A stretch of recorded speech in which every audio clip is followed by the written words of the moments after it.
Capítulo 16. No hay nada más difícil que caminar hacia la propia muerte. Solamente unos cuantos cientos de legionarios se encontraban reunidos en la mitad oeste del campo de desfile de la fortaleza Antonia, riendo y gritándome obscenidades cuando a tropezones fui conducido allí desde nuestra celda a través del pavimento cubierto por el rocío a la mañana siguiente. Mientras encerraban mi tobillo en el grillete al extremo de la cadena unida al poste cerca de la puerta, el mismo que Pilato me dijo que fue utilizado para flagelar a Jesús, pude escuchar la voz inconfundible del procurador. Se encontraba en su balcón, reclinado a medias en un sillón blanco, teniendo a su lado a Marcelo y a Cornelio. Matías. El balcón se encontraba a unos 3 metros por encima del suelo y a solo unos 18 metros de distancia. Mi primera reacción fue no prestar atención a su llamado, pero ya no quedaba en mí mucha de esa jactancia obstinada, después de una noche sin dormir, llena de autocompasión y desesperanza. Dicen que aquellos que mueren ahogados ven pasar toda su vida como un relámpago inmediatamente antes de morir. Yo hubiera preferido esa clase de muerte en vez de las horas tortuosas que pasé meditando en todas las cosas que debí y pude haber hecho en mi vida. Tenía miedo de morir. No quería morir. ¿No fue Twain quien escribió que cada persona nace con una posición que sobrepasa en valor a todas las demás cosas? ¿Su último aliento? Matías, ¿puedes escucharme?, gritó nuevamente Pilato. Asentí en dirección suya. Dime quién eres y lo que has venido a hacer aquí, y te pondrán en libertad después de recibir un castigo. De otra manera, tu sangre se derramará sobre las mismas piedras que tiñeron de rojo con la sangre de tu amigo Jesús, y morirás en el sitio mismo en donde fue flagelado. Caminé en dirección al balcón, tan lejos como me lo permitió la cadena, y grité: «Pero si triunfo en esta contienda, ¿no tendrás que ponerme en libertad? Según las leyes de Tiberio, hasta los esclavos que combaten en nuestro Coliseo quedan en libertad cuando resultan victoriosos». El sonido de la aguda risa entrecortada de Pilato quedó ahogado por las risotadas vulgares de los legionarios que se encontraban suficientemente cerca para escuchar nuestro intercambio de palabras. Cuando disminuyó el regocijo, Pilato se puso de pie, extendiendo ambas manos en mi dirección. «Aquí no violamos ninguna ley del emperador agitador. Si resultas victorioso, tienes mi permiso para cruzar esa puerta que está a tus espaldas y podrás llevar contigo a tu agitador amigo». Más risas, interrumpidas súbitamente por los aplausos que venían del lado opuesto del campo. Porcio acababa de llegar, saludando con ambos brazos y flexionando los bíceps en dirección a sus camaradas, mientras se pavoneaba confiadamente por el patio para llegar a su puesto y alzaba el puño en señal de saludo ante su máximo jefe. El lanzador de jabalina ni siquiera miró en mi dirección mientras, parado, con los pies muy separados, esperaba con impaciencia que ataran la cadena a su tobillo. Por encima de sus botas, atadas hasta las rodillas con gruesas correas de cuero, solamente llevaba un taparrabo, y parecía ser tan alto como Chem. Que Dios me ayude. Llevaba tanto el cabello como la barba largos y descuidados, y al sonreír a uno de los guardias que le gritó desde lo alto del muro de la fortaleza, pude ver, a pesar de la distancia que nos separaba, que casi no tenía dientes. Una vez que los guardias acabaron de encadenar a Porcio, otros 2 cruzaron el patio desde mi derecha, cada uno de ellos llevando un montón de jabalinas que dejaron caer en la base de ambos postes. Porcio tomó una y la sopesó. Yo hice lo mismo, después de contar las armas en mi montón. 10. Cada una tenía más de 2 metros de largo, con 1,5 metros de mango de madera unido a un hierro de punta aguda de casi 60 centímetros de largo. Vaya si eran pesadas, cuando menos unos 7 kilos, y ni siquiera estaba seguro de poder lanzar una de ellas a 30 pasos de distancia. Me agaché y apreté las correas de mis sandalias tanto como pude hacerlo con manos temblorosas. Traté de recordar lo que me dijo Cornelio y tomé 2 jabalinas en mi mano izquierda, mientras sostenía la tercera en la mano con la que haría el lanzamiento.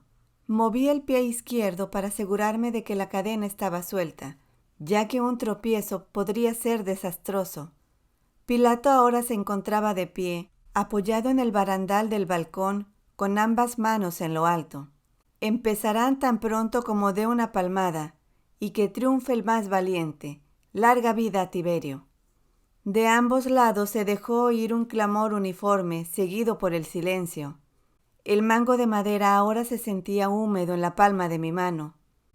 Retrocedí desde el poste tanto como me lo permitía la cadena, tratando de apoyar el pie derecho contra una piedra levantada del pavimento.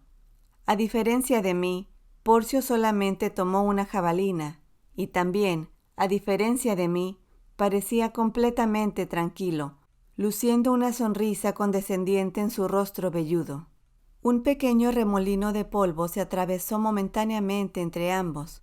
Volví la cabeza para evitar que me cegara, y al hacerlo, escuché la palmada de Pilato. Me dejé caer sobre el estómago saltando hacia la izquierda, justo a tiempo.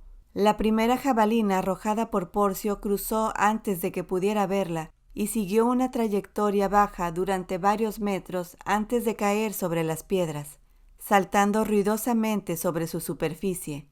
Me erguí, apoyándome en una rodilla, y observé cuando Porcio me volvía la espalda con despreocupación y caminaba tranquilamente hacia su montón de jabalinas.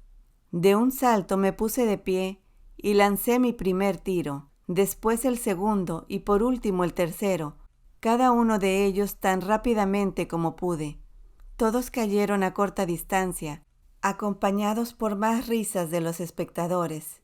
Tomé otras 2 jabalinas en mi mano izquierda y una más en la derecha, mirando a Porcio mientras lo hacía. Una vez más, solamente tomó una de su montón. «¡Acaba con él, soldado!», gritó alguien justamente antes de que el hombretón la arrojara con un fuerte gruñido. Una vez más me tiré hacia la izquierda y una vez más acerté. Mi primera suposición errónea sería la última. Porcio no parecía alterado en lo más mínimo por sus yerros. Hizo una mueca hacia el balcón y se arrodilló al lado de las restantes. Mientras seguía agachado, aparentemente sin preocuparse por mi puntería, lancé mis 3 jabalinas siguientes, tomándome más tiempo entre cada uno de los lanzamientos. El primero cayó demasiado a la derecha y los otros 2 demasiado cerca. Le faltaba velocidad a mis tiros. Los 2 que cayeron frente a Porcio rodaron lo suficientemente cerca como para que quedaran a su alcance, lo cual le daba la ventaja adicional de contar con más armamento. Con un gesto desdeñoso, apartó ambas de un puntapié y de su montón tomó una en cada mano, alzándolas para que todos pudieran verlas. Yo tomé una de mi montón, dejando todavía 3 sobre el pavimento. Porcio caminó hasta encontrarse detrás de su poste y nuevamente levantó las 2 jabalinas, pero esta vez con una sola mano, la derecha. Se volvió de espalda, dio una vuelta completa y echó a volar las 2. Podía verlas venir, con sus puntas relucientes bajo el sol temprano de la mañana, separándose una de otra a medida que se aproximaban. Al darme vuelta, resbalé y caí de espalda. ¡Qué suerte! Ambas pasaron silbando justamente por encima de mí, con sus mangos de madera tallada haciendo un ruido semejante al de un enjambre de abejorros. Porcio había estado a punto de anotarse un doble acierto. Me puse de pie de un salto y eché a volar mi jabalina, determinado a que esta vez el tiro no fuera demasiado corto. No lo fue. Hizo un arco directamente por encima de su cabeza, al mismo tiempo que un dolor punzante a lo largo de mi costado derecho me hizo pensar que mi brazo se había ido detrás de ella. Algo se había roto en mi hombro. No tenía ninguna sensación en el brazo, en la mano, ni en los dedos. Si Porcio llegara a sospechar que estaba mal, me cortaría en pedazos poco a poco. Me incliné para tomar otras 2 jabalinas, unos segundos antes de que su siguiente jabalina se incrustara en el poste, a 30 centímetros de mi cabeza. Sentí la boca tan reseca que mi lengua parecía tan larga como un pepino, y el sudor que corría por mi rostro me dificultaba la vista. Estaba aterrorizado y también enojado, pero sobre todo me sentía frustrado. Este era un caso perdido y yo lo sabía. No había forma de escapar. Estaría muerto en unos cuantos minutos. Con mis 2 jabalinas traté de dar en el blanco. Apunté a su izquierda con la primera y a su derecha con la segunda. En cada tiro sentía como si miles de agujas me perforaran el hombro. Mi oponente ni siquiera se vio obligado a moverse para evitar ambos tiros, y ahora empezaba a provocarme. Recargó un codo contra el poste, como si solo estuviera pasando el rato, sin tener siquiera una jabalina en la mano. A los soldados eso les encantó. Era obvio que Pilato también estaba disfrutando el espectáculo. Podía escuchar su risa por encima de las demás. «Matías», gritó, «ahora sabemos que no eres un romano. Ningún romano se ha desacreditado tanto con la jabalina como tú lo estás haciendo ahora. Eres una vergüenza, aún para los miserables cristianos a quienes tanto amas, y ahora vas a morir por tu Jesús». Me adueñé de mis últimas 3 jabalinas y al hacerlo, Porcio también tomó 3 por vez primera. Los soldados lo vitorearon como si presintieran que el fin estaba cerca. Rechiné los dientes y arrojé una, corta, pero más cerca. Retrocedí y luego corrí hacia adelante con todo el ímpetu que pude lograr y volví a tirar. El mango de madera se resbaló de mi palma sudorosa y giró sobre sus extremos en el aire, cayendo sobre su punta de metal a la mitad del camino entre Porcio y yo, y después quedó en posición horizontal. La risa de Pilato llenó mis oídos. Con el rabillo del ojo podía verlo sosteniéndose los costados, y su cabeza de cabello blanco se sacudía de arriba a abajo sobre el sillón. Me volví en su dirección asentando firmemente los pies, y lancé mi última jabalina hacia el balcón. Fue mi mejor lanzamiento del día, y la pesada punta fue a clavarse en una viga a una distancia no mayor de 90 centímetros del rostro sorprendido de Pilato. En el campo reinó un silencio de muerte, pero el procurador se recuperó rápidamente, poniéndose de pie de un salto. «¡Mátalo! ¡Mátalo! ¡Mátalo!», gritó señalando hacia Porcio y después en dirección a mí. Porcio alzó sus 3 jabalinas, respiró profundamente y lanzó primero una, después otra y por último la tercera. Me lancé hacia el poste y tropecé, aferrándome instintivamente a la parte superior mientras el primer proyectil pasaba por mi derecha y el segundo silbaba por mi oído izquierdo. Traté de retroceder a mi derecha, pero el tobillo se me había enredado en la cadena. «¡Muévete! ¡Muévete!», me decía, tirando de ella con todas mis fuerzas. La tercera jabalina estaba tan cerca, tan cerca. La vi acercarse como si todo estuviera sucediendo en cámara lenta. Y después sentí su negra punta forjada estrellándose contra mi cansado pecho. El sonido persistía. Aun cuando sepulté mi cabeza bajo la almohada, todavía podía escucharlo, implorando, insistiendo, exigiendo. Me enderecé apoyándome sobre ambos codos. Estiré el brazo para tomar el ruidoso instrumento y me lo llevé al oído. «Buenos días», dijo una voz melodiosa. «Son las 7:30 y la temperatura en la ciudad es de 21 grados centígrados». Dejé caer el auricular al suelo y parpadeé varias veces hasta que mis ojos pudieron enfocar el grabado de un torero con un marco llamativo que colgaba al lado de un espejo sobre una cómoda. Volví a parpadear y dirigí la mirada hacia unos objetos más cercanos. Estaba completamente vestido, con camisa, corbata, el traje Calvin Klein y zapatos. Al lado de la cama, la lámpara de la mesita de noche estaba encendida y bajo su luz podía ver mi anillo, mi reloj Omega de oro y la cartera. El reloj seguía caminando, y cuando revisé mi cartera se encontraban en su lugar todas las tarjetas y el dinero en efectivo. «Esto es imposible», pensé. «No es posible que me encuentre en mi habitación del Century Plaza». Tambaleante, me dirigí hacia la cómoda. Abrí mi portafolios y busqué el itinerario de mi viaje de promoción.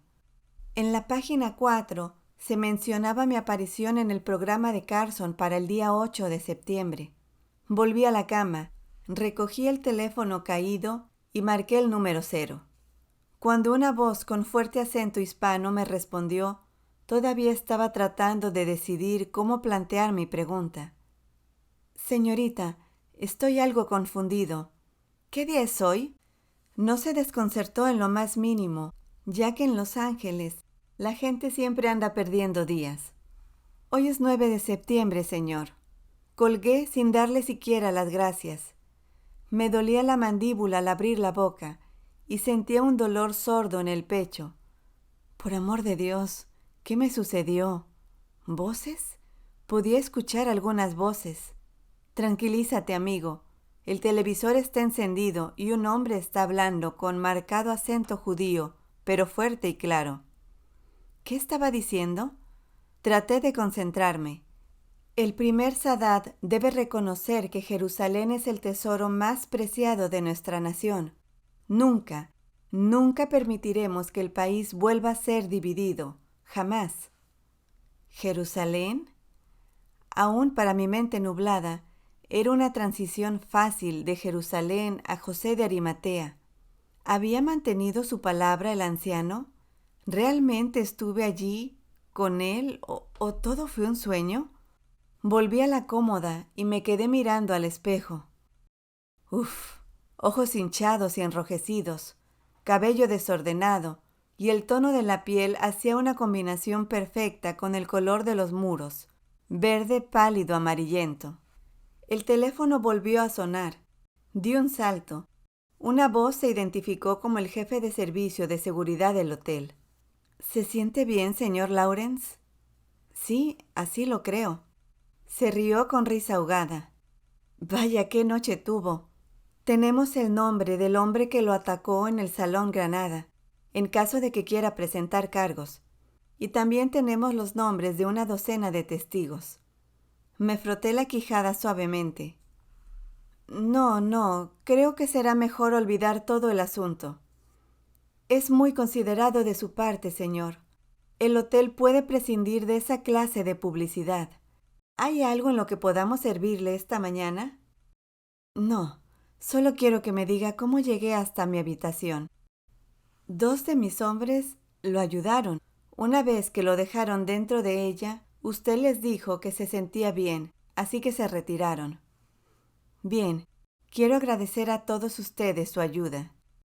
Encantados de haber podido servirlo, señor. Me dirigí tambaleante hacia el balcón y apagué el programa de Bárbara Walters al pasar.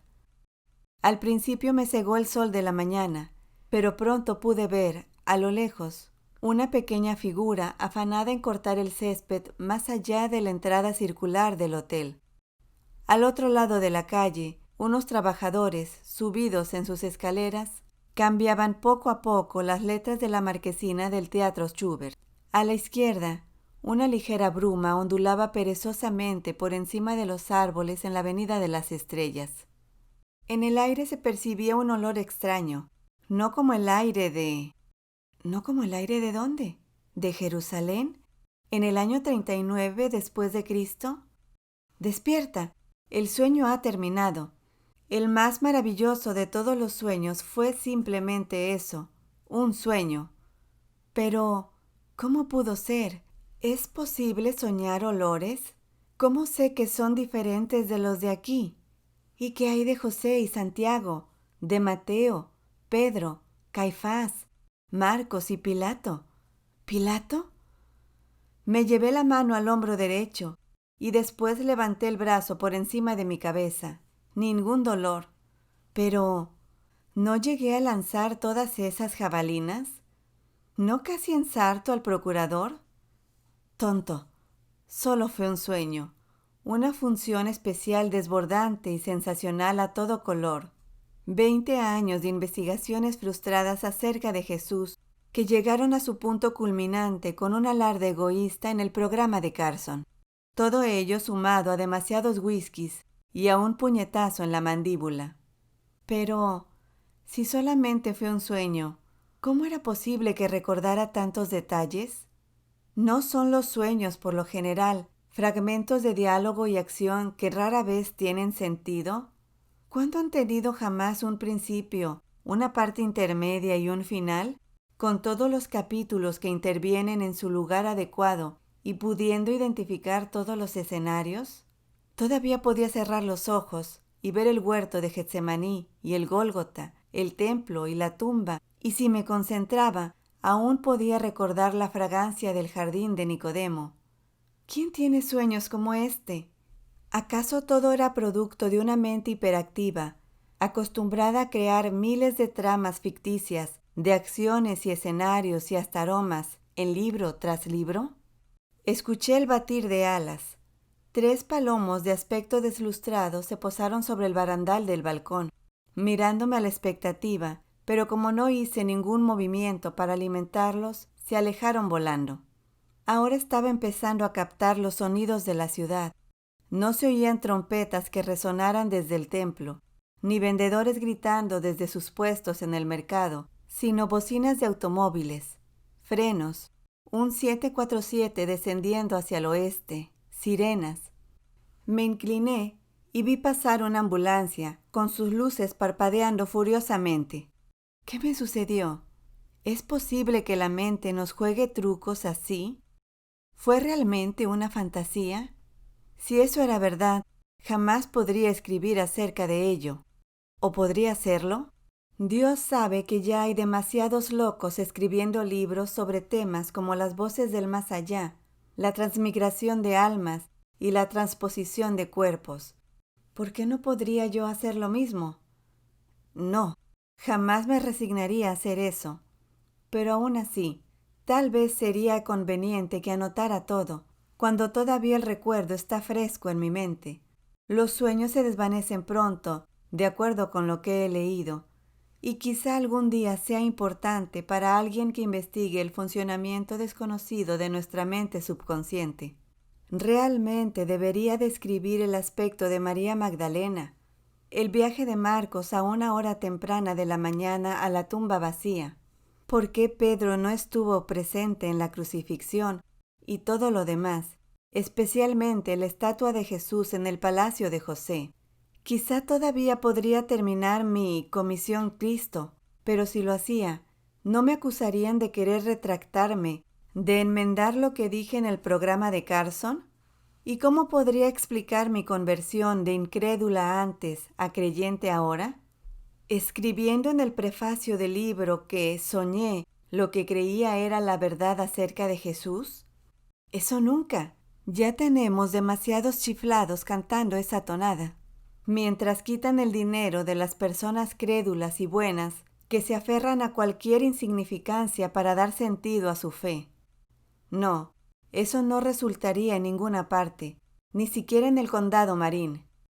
Pero ¿quién me creería si yo decía que no fue un sueño, sino que realmente hablé con el oficial del templo que recibió el lienzo de manos de Jesús cuando se alejaba de su tumba? ¿Quién creería que la piedra fue apartada después y no durante la resurrección? Nadie, incluyendo a Kitty. Tarde o temprano, algún psiquiatra caro escucharía mi historia, movería la cabeza sabiamente y me prescribiría unas largas vacaciones con mucho descanso. De pronto sentí frío, aun cuando los rayos del sol matutino caían sobre mí. Me toqué la frente y la sentí ardiendo. Volví al interior de la habitación, dejé caer el saco sobre la cama y seguí hasta el baño. Abrí la llave del agua fría hasta que el lavabo estuvo casi lleno y me mojé el rostro y la cabeza. Me sentí mucho mejor. Entonces, dejé ir el agua y me cepillé los dientes hasta que me dolieron las encías. Con la cabeza sepultada en la toalla de manos, salí del baño y al hacerlo, mi muslo rozó contra algo que colgaba del picaporte. Se columpió de un lado a otro, golpeando ruidosamente contra la madera, reluciendo bajo el resplandor de la luz fluorescente que había encima del lavabo. Dejé caer la toalla y caí de rodillas, sosteniendo tiernamente el amuleto de oro en mi mano. Estaba llorando. Cuando volví la tosca pieza de metal, pude ver el pez y la inscripción y también el ancla de la esperanza. Todo ello grabado en el medallón de forma extraña que colgaba de una correa circular de cuero.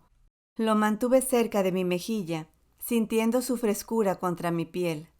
Entonces, lo besé, antes de darme cuenta de que ahora se veía diferente, muy diferente.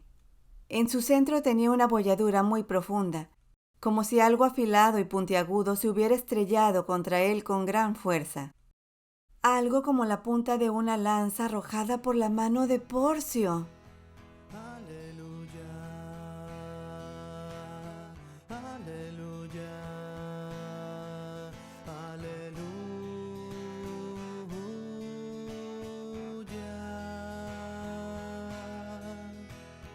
aleluya, aleluya,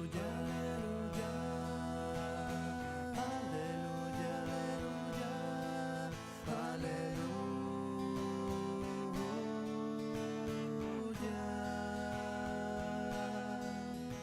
Yo soy el primero y el último, el que vive. Estuve muerto, pero ahora estoy vivo por los siglos de los siglos.